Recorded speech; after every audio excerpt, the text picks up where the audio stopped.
Hi guys, I just came back from the PS5 tournaments for Tengu, and I wanted to go through all the breakdown of the deck and the top 8 deck lists. We had 15 Tengu plant decks in this particular tournament, which was really surprising because a lot of people thought that Tengu plant is not going to be a very represented deck, especially since people are going to be revisiting the format and seeing if the deck's actually good. Turned out for this tournament, a lot of people were on it, so it won the plurality of this particular tournament. And then we have seven agent decks, 6 hero beat decks, and so those are the decks that were pretty good. And then we had the 5 chaos decks and 4 chaos piper. So chaos piper and chaos decks, I would group them separately because they use a totally different engine. Being able to use the Mystic Piper as well as the Kinko Bio to recycle +1s every turn is the idea of the Piper Chaos, and so it's more or less less normal summon reliant, but it does play the Tour Guide engine to be able to special summon the Black Luster Soldier and the Chaos Sorcerer if they do decide to play it. So if you can think about it, it's actually just 9 different chaos decks. So it would be the second represented deck, most represented engine, but it is kind of different. So if you guys want to think of it that way, separate decks completely, then it would be less represented. And then the thing about this was that this was hero deck right here, played the tour guide in the hero beat deck. So if you guys want to consider this a hero beat deck, then by all means call this a 7. There's 7 hero beat decks in the tournament, and this was technically a Fable deck that utilizes BLS and Chaos Sorcerer. So if you guys want to consider this to be a Fable deck as a different archetype, then by all means go ahead. But when you take out these 2 decks, then it would have a total of 7 Chaos decks in the tournament to be able to represent it higher in the plurality. And then we had 3 TG decks, and then funny enough, this was actually the most converted deck. So only 3 TG decks was in the tournament, and 2 of the 3 was able to make top 8 for this particular tournament. We had 2 GK players in the tournament, which is really surprising considering that the last Tengu Plant World Qualifier, first place, despite the fact that there was so many agents. So being able to take advantage of the agent matchup, being able to lock out their graveyard so they can't special summon Hyperion by banishing an agent from the graveyard is a key strategy of GKs to be able to stop that. Also being able to stop Black Luster Soldier from coming out is another key aspect of GKs. It's a control deck, a lot of stun decks in the Tengu Plant format, so just be aware of that because dualities at 3 and Solemn Warning and Solemn Judgment are also there as well to be able to stop out big monsters from coming in. Then we have 2 Frogmire players, and these Frogmire players didn't have Genex Undyne in their deck because they don't want to play Genex Controller because it's kind of like the Garnet of the format. To be able to play Genex Controller with the Genex Undyne is kind of the thing about the format. And then we have 2 X-Saber decks. One of the decks was piloted by TCG Rewind, Tyler from TCG Rewind, who showed up to the event from Utah. So it was a very long drive for him, a 10-hour trip for him. Very admirable of him and his friend to be able to drive out from their state to California just so they could play IRL Tengu. And then we have Dragoonides and Dragons. I love Dragoonides. It's one of my favorite archetypes in all of Yu-Gi-Oh!, especially once Dragon Ruler comes out. But they decided to play the Dragoonides. One player decided to play Dragoonides in the tournament. He was unable to make top 8 because Dragoonides does have a lot of glaring weaknesses, such as inconsistency issues, not seeing their phalanx or their field spell to start the game, as a big hindrance of the deck. But they can play 3 terraforming. However, that means that they have to walk into first turn Thunder King Ryo. Then we have the Pure Dragons. This deck relies on using Quackimaro Drago, being able to lock out BLS, for example, or any sort of agent deck and prevent them from special summoning. Very old strategy, probably uses Future Fusion as well as the 5-headed dragon to dump a bunch of dragons. And then we had Card Curry. I had to be more careful as a judge in this event that players were trying to use Card Curry correctly, meaning that you can't skip your battle phase. You had to go through your battle phase to the main phase 2 to normal summon the Card Curry, and then being able to search without attacking with the monster. So you have to go through all your phases and make sure that Card Curries, if you plan on synchro summoning with them, that you are going to synchro summon them so that you don't have to attack with a monster. One TG deck was able to make 9th place in this tournament. A player by the name of Juha Bach, who decided to play this particular archetype.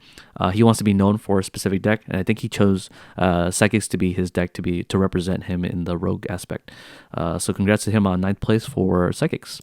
Then we have Battery Man's Counter Fairy, which did not do well at all in the tournament, so It's one of those really rogue decks that you would not expect to see in Tengu.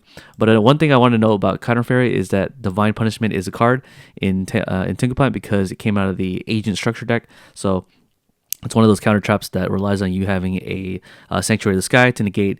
It's an Omni Negate trap card, so I guess he wanted to utilize counter fairies in that respect to be able to use Bountiful Artemis along with the counter fairy strategy to draw cards and negate. So that's kind of the strategy that they were trying to go for with counter fairy. However, he did not do well, and but I commend them for trying a new deck for this particular tournament. Okay, so in 8th place we have a player by the name of Kevin Gonzalez who decided to play TGs. TGs was one of those decks that were very slept on, especially in this tournament. Especially since only 3 of them was able to play the tournament with it in SoCal. So yeah, so TGs out of the 3 TGs players that was in the tournament, 2 of them made it. So it had a very high conversion rate despite being a very low represented deck. And then Tengu Plant had 15 players who were playing it in the tournament, and only 2 of them made it in the top 8. So yeah, so even though Tengu Plant is the deck that you want to play for the format, because it's kind of like the mascot deck for the format, it's even named after it, only 2 of them made it out of 15. So poor conversion rate on the Tengu Plant deck, but still it was it still made some good showing because some of the players who played Tengu Plant were very, very talented. We'll go into that a little later. So congrats to Kevin Gonzalez. So if you guys want to see his deck profile, I'm gonna link it, or I'm not gonna link it, but you can check my channel, and he's gonna be on the top 4 video. I'm certain of this. And then you could just click on that on the homepage, and then you can see his deck profile. He's gonna go into each of the reasonings, so I'm not gonna do it for this particular video in the interest of time. And next, we had in 7th place we had a player by the name of Eric Dominguez who decided to play TGs as well. So I did not get his deck profile, but he decided to play a very interesting package in the side deck. He decided to play the Insta-Fusion in his side deck to be able to go into Carbonella Warrior or Fusionist so that he can access his Barkion and his Naturia Beast line. So I imagine he side decks this engine so that he can out the Royal Decree in the event that your opponent doesn't see it going first and you're going second. And then if you're able to establish a Barkion with trap cards, especially, then you can pretty much have a really good lock with Barkion to be able to stop the decree but have your traps cards be alive. Another cool thing about Naturia Beast is that he is a beast type monster. So if you have Horn of the Phantom Beast to back up the Naturia Beast, then we have what we call a really good lock, being able to protect your Horn of the Phantom Beast from MST, for example, and then making sure that your Naturia Beast is running over monsters is really strong in this particular format, being able to lock out spells as well, since spell cards are really powerful in Tengu Plant format. Especially with Dark Hole, Heavy Storm, and Asha Reborn. Then we have his really interesting side deck card, which is called Ally of Justice Quarantine. This is a card that says neither player can special summon light monster, so he probably sizes this for the agent matchup. He sizes this for the agent matchup because he can pretty much stop the shine balls from coming out and making a gachi. It stops Hyperion, it stops BLS, to name a few powerful light monsters that are being special summoned. So he sizes this mostly for the agent matchup. I'm certain of this, so that they can't special summon their big boss monsters. But the only thing I have issues with this is that it conflicts with the skill drain. So if you have this out with skill drain, you have to pretty much weigh your option of whether it's better to flip the skill drain against those matchups or to have the Ally of Justice Quarantine. Each of them have their pros and cons, so I imagine as a TG stun deck that you're going to have to weigh the options between the two. Also, he side decks the Breaker of the Magic Warrior to be able to destroy the Royal Decree, and also the 3 MSTs to destroy Royal Decree. Royal Decree is very pretty much a win button against TGs, so they have to do their best to negate it. He's also on the 2 Dark Bribe to negate Royal Decree for that reason. Strangely enough, he is on the main deck Transmigration Prophecy. I imagine he wants to make sure that his Tengu is eternal, so that they have to go through 2 more copies of Tengu with the Transmigration Prophecy in the battle step. So I imagine that they think that the Tengu is not going to get the last effect. You can do this on attack declaration to recycle the 2 or reborn Tengu back in the deck, and then they have to deal with the 4th copy and the 5th copy from the deck. So this is also a good disruption card to stop the Gloat Bulb and the Spore from resolving, and Pot of Avarice and the Breed Dragon as well.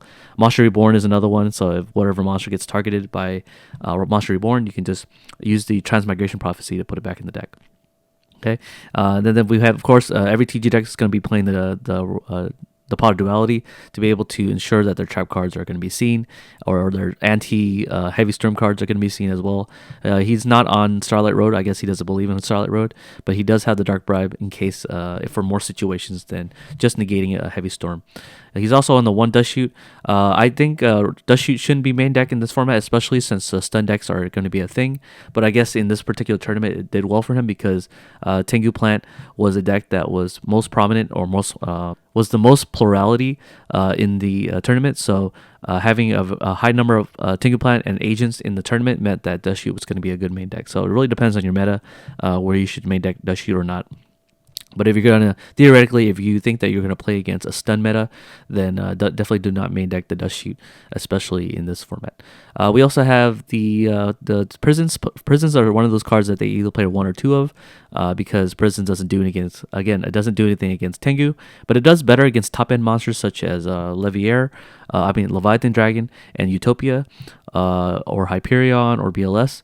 So those monsters are going to be doing declaring attack. So having the deep presence is really nice, especially against agents, where you can just banish the Venus so that it's harder for them to bring out the Hyperion. And then we have the 2 Bottomless to be able to stop all the big monsters from coming in and then wrecking your whole board. It's kind of the idea behind Bottomless. He's on 2 TG and 1 I to be able to swap TG monsters with your opponent's monster so that you always have the bigger monster. He is on the safe zone. I'm not sure how he utilizes safe zone. I imagine it's to stop players from attacking them directly. It has a very versatile usage. Because once it's equipped to one of your opponent's monsters, they can't attack directly. But you can use it for one of your monsters, such as a Floodgate monster. I imagine he's citing the safe zone so that he can protect his ally of Justice Quarantine, so it can't be destroyed by battle by Leviathan Dragon, for example. And then we have, that's another reason why this card is kind of hard to side deck, because people can just summon Tour Guide and go into Leviathan Dragon and run over it. I imagine the safe zone is just to protect it as another form of defense. And then he side decks the 2 Wangu. The Wangu here is really good against Tengu Plant because when they try to special summon with the 1-for-1 discard Dandy, it's usually pretty devastating because they can generate so much advantage off the TG Hyper Librarian and the Formula Synchron. So having Wangu there, as well as to be able to stop Tour Guide, is pretty much a really good side deck card against the Tengu Plant deck. It's also really good against agents too, so they can't special summon the Mystic Shine Balls. So they have to find other ways to get the Shine Balls out of their deck so that they don't draw into it on subsequent turns. And then the 2 Cyber Dragon because he has the Chimera Tech Fortress. The one thing about I want to point out for this TG archetype is that the Wonder Magician is primarily used, I think, in my opinion, to be able to stop Royal Decree. And since it's kind of an in-engine archetype, in-engine answer to the Royal Decree, you can special summon the TG Striker, special summon the Werewolf, and then you don't have to normal summon. You don't have to commit your normal summon. This way, you can go into the TG Wonder Magician, and then you can just normal summon any other of your better normal summons, such as Rushwine or Warrior, the TK Ryo, as well as the Tengu and the Beast Barbaro. It's kind of the idea in games 2 and 3 for the TG, but you do have to hard open the Werewolf with the Striker to be able to access your Wonder Magician to do that play to out the Decree. Okay, so that's enough for 7th place, so congrats again. In 6th place, we have another player by the name of Jose Padilla, who decided to play Hero Beat. Hero Beat is eternal, basically, and it seems to be a very good deck in Edison, as well as Tengu Plant format. And so being able to lock out your opponent by utilizing your alias with the Gemini Spark, with the Hero Beat, or with the Hero Blast, to be able to control your opponent, and then being able to kill them with their new monster that they have in Tengu is the Shining. Being able to access the Stratos after the Shining goes to the graveyard by being sent there, without missing timing, of course, because it's one of the most missed timing cards. To be able to access a copy of Stratos, and then being able to normal summon Stratos to see the alias, makes it so that Hero Beat, Hero Blast is a really live card in this format in particular. And then Hero Beat also has Pot of Duality, so you don't have to play the emergency calls at 3 because Duality is at 3. So you're going to see your Hero Beat stuff as well as Thunder King Rile to stun your opponent. The thing that you can also play is the two Veilers, because it is a light monster that you can banish with the Shining. So being able to access the another light monster along with banishing a Stratos, so that you can go into the Shining, is the key aspect of Miracle Fusion. But this deck list, especially for Hero Beat, has decided to deter from using Absolute Zero too much, because there's only one light water monster, which is the Snowmaner. But it is a strategy that you can use to control your opponent again on their turns later. So, anyways, we're gonna go into the main deck. Is pretty much solved. Other than the Fossil Dyna being able to floodgate your opponent, it's pretty much, I feel like it's kind of solved. He is on 3D prisons to be able to lock out your opponent's top end monsters, so that the only monsters that can affect you now are going to be low end monsters, but you have the alias to wall off against the low end monsters. This paired with the Gemini Spark makes it so that floodgating the Hero Beat deck is going to be very, very difficult until you hit them into the damage step. With TGs, the matchup with TGs is that you say the deep prisons for the TG monsters, and then use the alias to run over like Tengu, but then you have to run over the Horn of the Phantom Beast. So I'm not sure what the strategy is against Horn of the Phantom Beast. I imagine it's just going to be summoning bigger monsters that can't run over, that can run over even a Horn of the Phantom Beast equipped it to it. So the Shining is an example of this, being at 29 to 3200 attack stat line, being able to have 2900 attack monster, and then forcing out the Horn of the Phantom Beast on one monster means that they can only pump the monster up to 2400 attack points, and then the Shinies would be able to deal with that.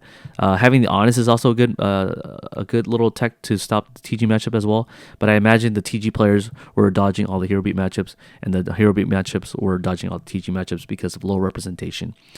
He is also on the Trap Dust Shoot in the main deck, but again, I don't agree that you should main deck it, but it seems to be all the top 8 deck lists seems to be on Trap Dust Shoot, so I can't say much. Has the Starlight Road too, to be able to protect his back row, and the Solemn Brigade, all the good trap cards, and I can see Hero Beat doing well in the future metas for Tengu plant format, especially IRL.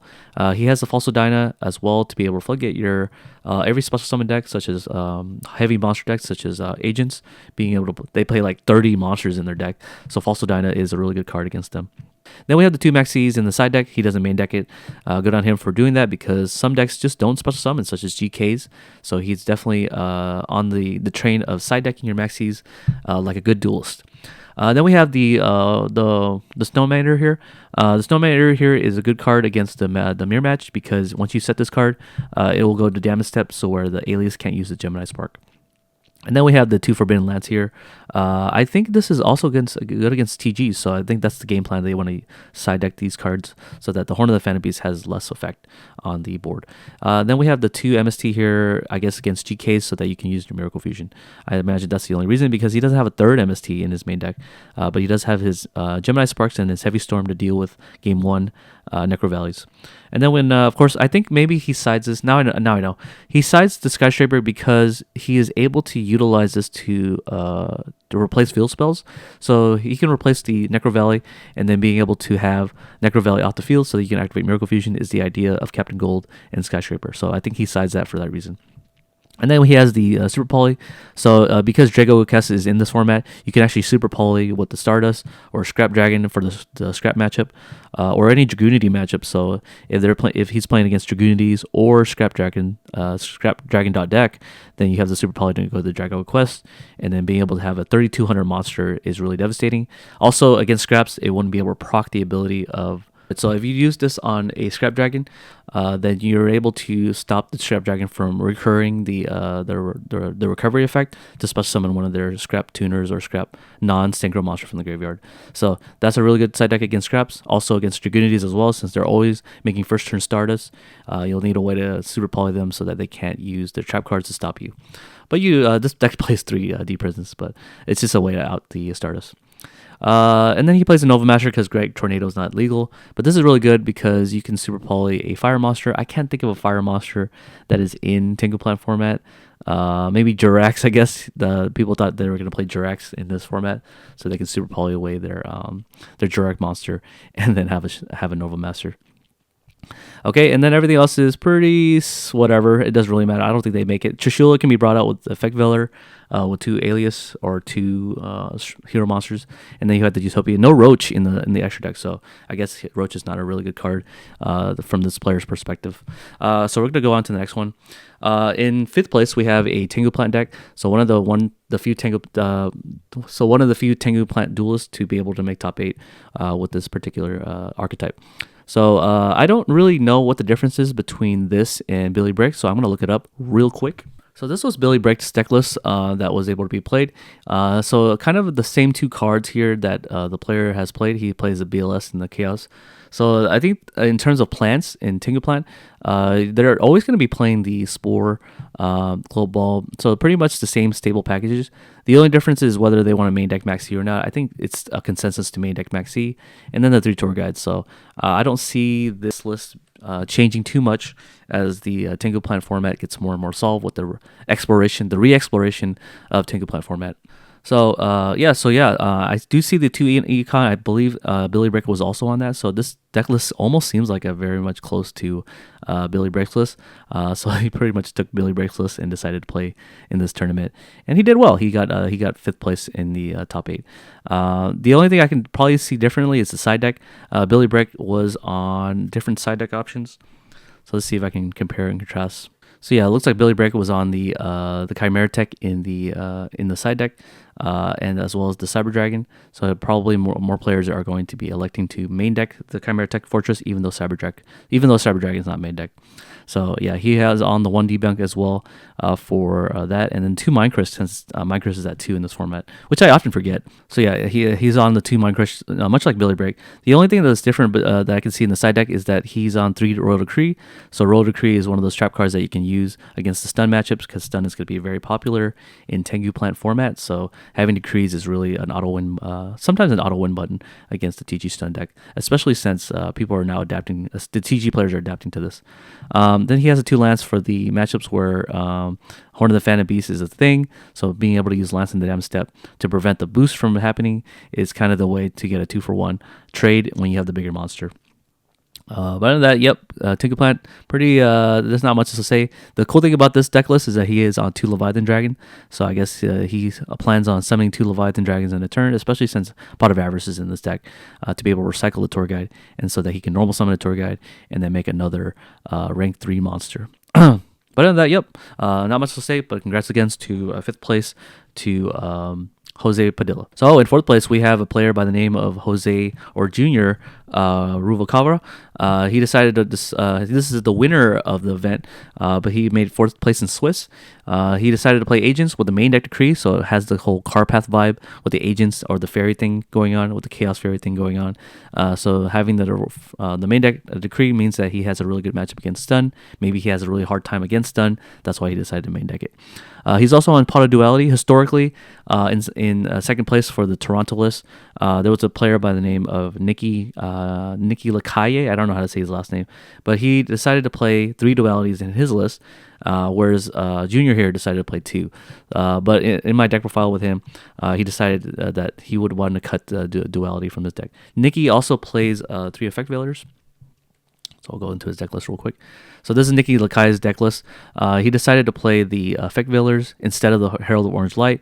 So make sure, this is kind of interesting because he's going for the more control strategy with Agents. Agents is typically, in my opinion, not a aggro or combo deck. You can argue that it is, but it's not. I don't think it's an aggro deck. And the reason why I think this is because most of the time they're going to be normal summoning Agent of Mystery and then searching the Venus and passing. So by utilizing the Power Duality in your first turn, you're able to use a Agent of Earth to search and then use a Duality setup. Since this deck doesn't play so the card that searches Hyperions, which is Sanctuary of the Sky, people are going to be electing to play the Duality because it's more versatile. So I can see why Nicky Lacaille was able to pilot this deck to 2nd place. of the YCS Toronto in 2011. Being able to utilize this, but also utilizing no Herald of Orange Light, make sure that he doesn't lose 2-for-1s in control matchups. So Herald of Orange Light is a really bad card in some situations where you have the Herald of Orange Light, but you don't have another fairy. Is kind of the idea why he decided not to play the Orange Light.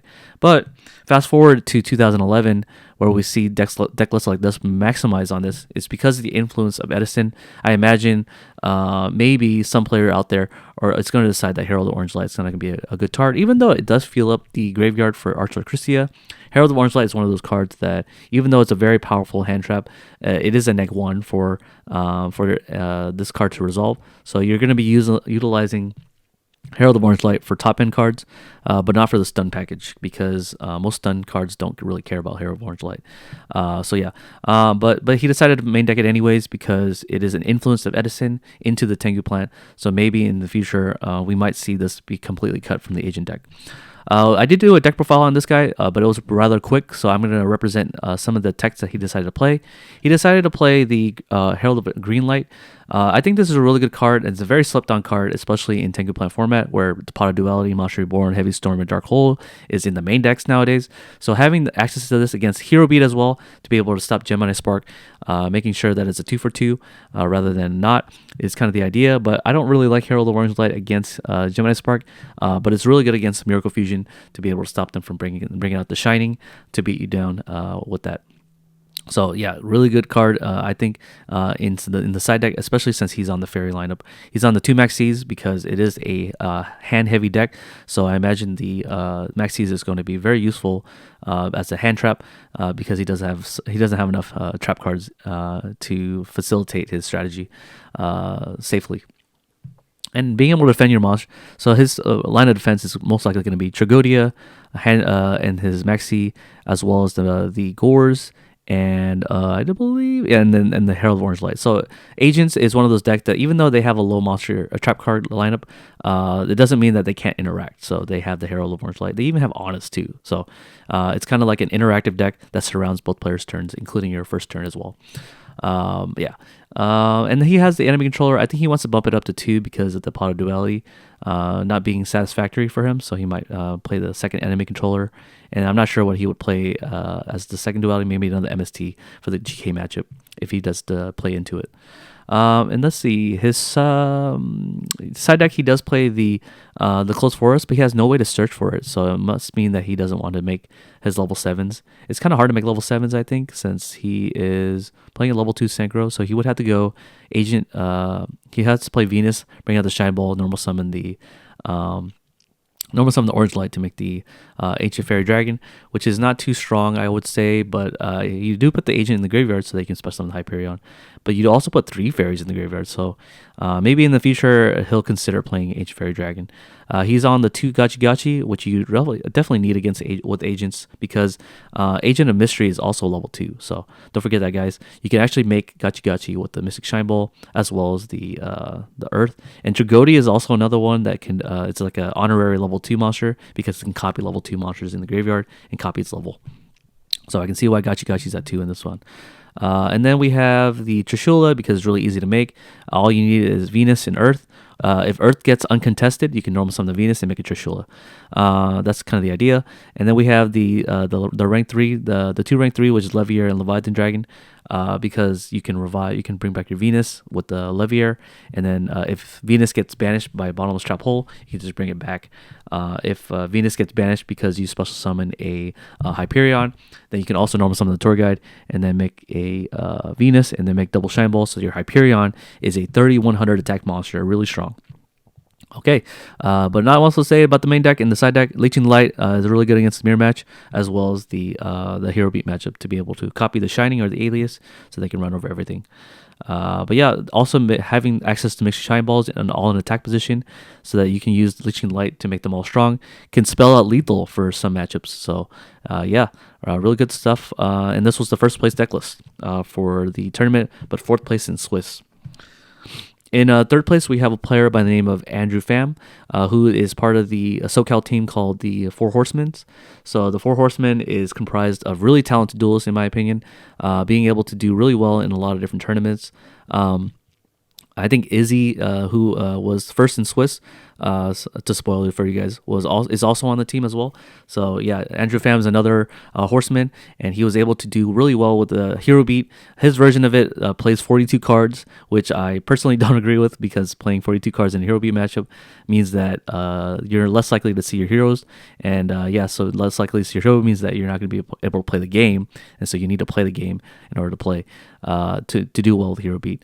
But anyways, I digress. He's on the 2 Effect Veiler, but he's also on the Invocator Chevalier, which is a fire monster that he can use so that he can bring out the Nova Master, so he can generate advantage when he runs over the monster. He wants to have that Horn of the Phantom Beast strategy to be able to run over a monster and then draw a card, which generates him a +2. He's also a Gemini monster, which allows you to Gemini Spark with him so that you could destroy a back row and then draw a card, force out 2-for-1s in exchanges with Bottomless. He's also on the 1 Snowmaner so that he can go access his Absolute Zero line, because once Absolute Zero hits the graveyard, it is going to be a water monster for the second Absolute Zero if he decides to use the Miracle Fusion for that reason. So he has forms of interruption on your opponent's turn for that particular turn. He's also on 2 Compulsory, which is pretty unique. This actually made his games a lot more better against Gachi Gachi, where people make a attack declaration with Venus onto his alias, and then on attack declaration he flips to the Compulsory to bounce to Gachi Gachi. And then the Venus will go down to 1600, which forces out the Honest. But if they don't have Honest, then the Venus dies. And then the Alias will be able to clean up the Venus on your opponent's turn, which is really strong. And then also using Compulsory against the top-end monsters such as Stardust is also another reason why you want to play this in your main deck.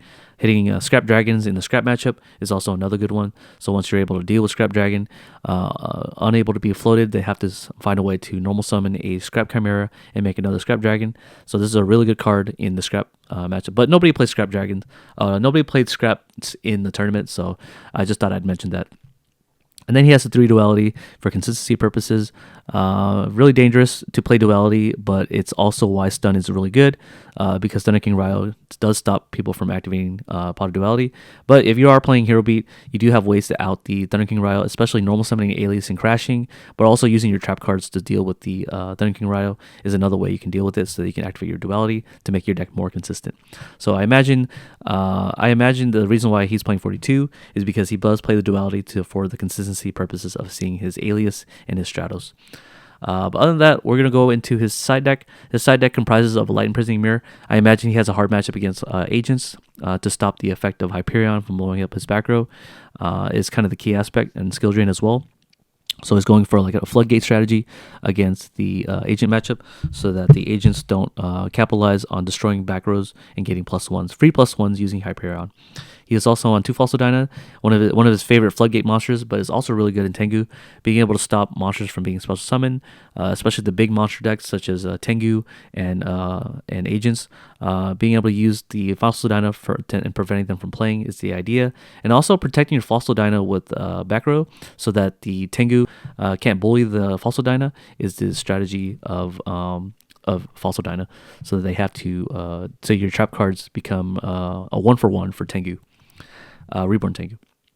And then he sides the 1 DD Crow. I imagine it's for like plants, so that when they activate Pot of Avarice or summon the Breed Dragon or Monster Reborn Lone Fire combo, that he has an out to that particular lineup.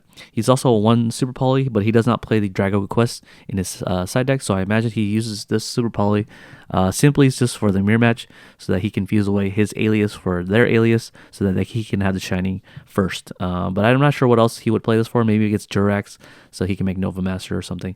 Was what I anticipate what would happen. I guess you can utilize the Super Poly for Gaia as well against the Scrap deck, so that they can fuse away the Scrap monsters, so they can't get the effect once it hits graveyard, because it wasn't destroyed. 2 Maxis in the side deck, really good deck building, because I don't think you should main deck Maxis, especially if you're not sure you're going to be playing against the mirror match or even the stun decks in general.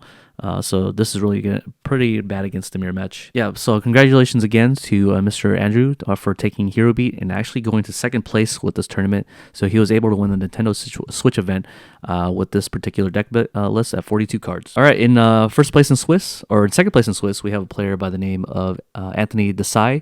who decided to play an agent deck with Gen X Ally Birdman, which is actually historic. They do actually play the Gen X Ally Birdman to be able to go into Trishula with the Venus. So the cool play about Venus with the Shine Ball and Gen X Ally Birdman is that when you normal summon the Venus, make a Shine Ball and make another Shine Ball, you can bounce one of the Shine Balls back to your hand to special summon the Gen X Birdman, and that opens up a lot of different plays, because once you're able to special summon the third Shine Ball and paying about 2,000 life points, then you have Venus, 3 Shine Balls, and a Gen X Birdman. It's a 2-card combo that allows you to have 5 monsters, but allows you to go into any synchro monster that you need for the situation. He's also on 3 maxis because he is the agent deck, and agent decks typically rely on monsters as their form of interruption on your opponent's turn as well as their own turn.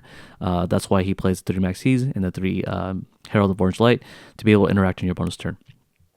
He's also on 2 duality as well, because he wants to be able to consistently see his Hyperion, because I believe that Agents is a control deck, because the payoff card is going to be Christia and Hyperion. So being able to see these 2 cards with duality is kind of the key, especially since you're going first. Your first turn play is most likely going to be comprised of summoning the Earth to search for Venus, and then activating the duality to look at the top 3, and hopefully you're going to see the Hyperion or even a Max C in certain matchups. In specific matchups, he's on 3 close forests without the Ancient Fairy Dragon, so he looks like he just doesn't want to special summon the Ancient Fairy Dragon, because he can just hard draw it and then activate it against GKs.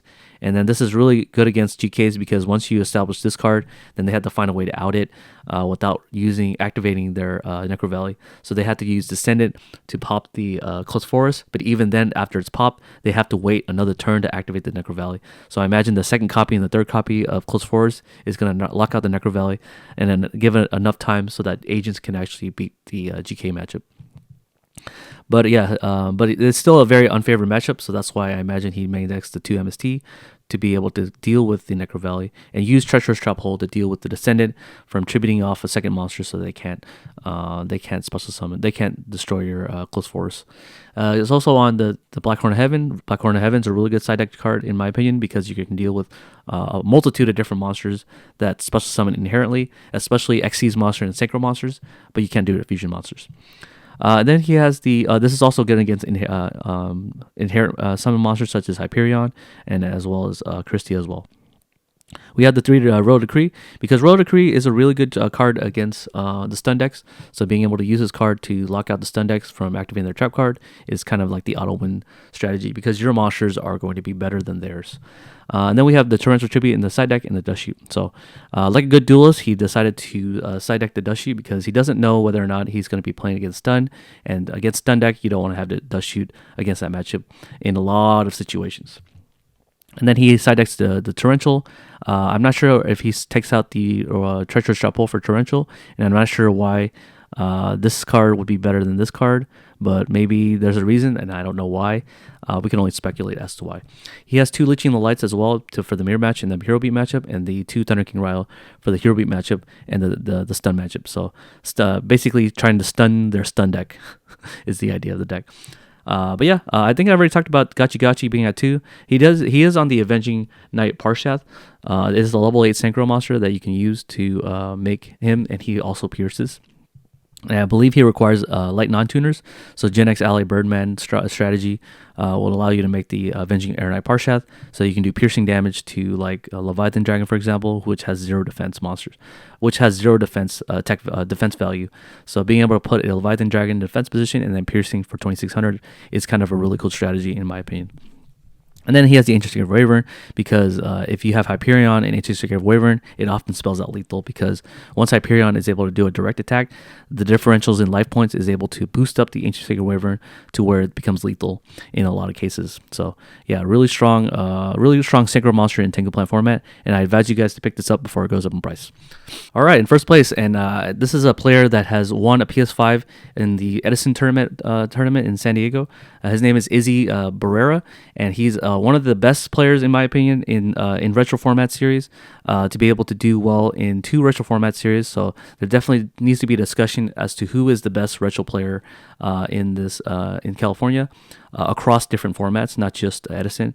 And he was able to get first in Swiss with Tengu Plant with a Tengu Plant deck list. So let's go into his deck list and how it differs from the Billy Break list. He doesn't play the Kai's. He decided to drop the Kai's for the Chaos Sorcerer because Chaos Sorcerer is one of those another power card that you can play by banishing your Tour Guide from the graveyard or Gores or Sangan or Spirit Reaper. He's also on Spirit Reaper. I don't believe that Billy Break plays Spirit Reaper, so he, being the value turbo player he is, he loves Spirit Reaper, so he is playing the Spirit Reaper to stall out against a lot of different decks, especially since in this format, there's no piercing as much. So because there's no piercing, Spirit Reaper is actually going to buy a lot of time in Tengu Plant format, and being able to buy time against a stun deck so that you can see your good cards such as Heavy Storm and MST to be able to deal with Necro Valley is kind of the idea. So they had to rely on Descendant to pop the Spirit Reaper and then waste their effect on that. Mind Control is another out to Spirit Reaper as well, but then he can force the people to use the Mind Control on the Spirit Reaper as the main strategy. Funny enough, you can actually special summon Spirit Reaper using Debris Dragon, so you can normal summon this, special summon that, and make a level 7 Synchro as a way so they can use Ancient Fairy Dragon to search for the Closed Forest. But funny enough, he doesn't side deck Closed Forest in his side deck, so I guess he couldn't find it in time, or he just doesn't think it's good. I'm not entirely sure. But he does not side deck Closed Forest, so the Ancient Fairy Dragon is there just a special summon to destroy the field spell and nothing else.